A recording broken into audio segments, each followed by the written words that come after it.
In my quest for Swiss rifles, I've never had a Vetterli before, and I was of the opinion that every Swiss rifle collector should have one of these.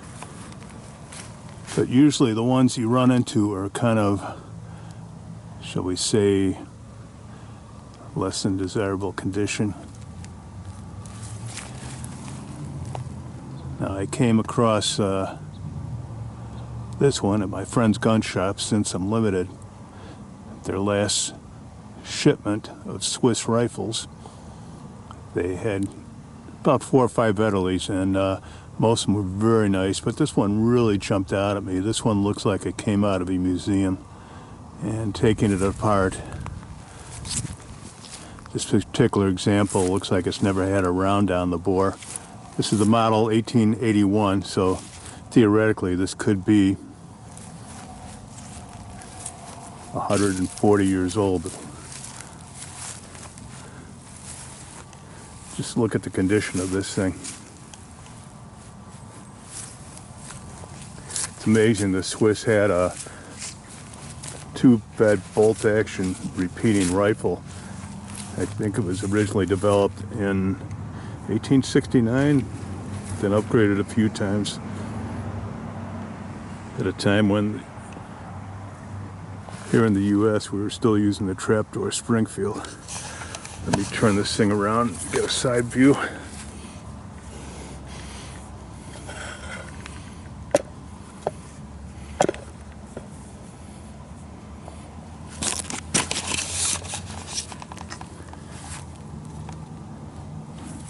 Usually pictures don't do one of these rifles justice, but a video, you get an idea of the condition.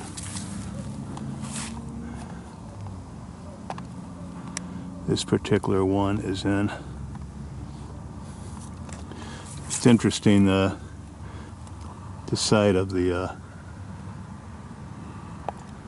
sight they left in the white. Anyway, every time Bob and Robert Simpson go to Switzerland, they find some really interesting guns.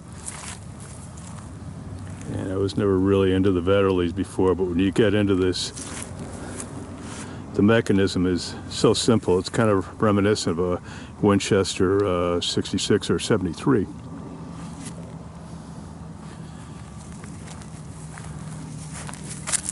A very simple action.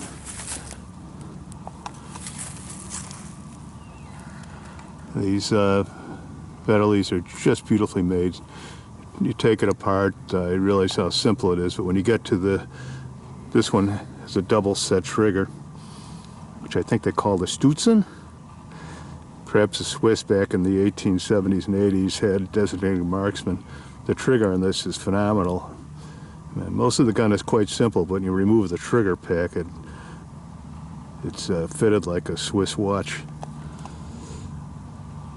Well, that's it for this one. Just wanted to showcase a really nice Vetterli in museum condition.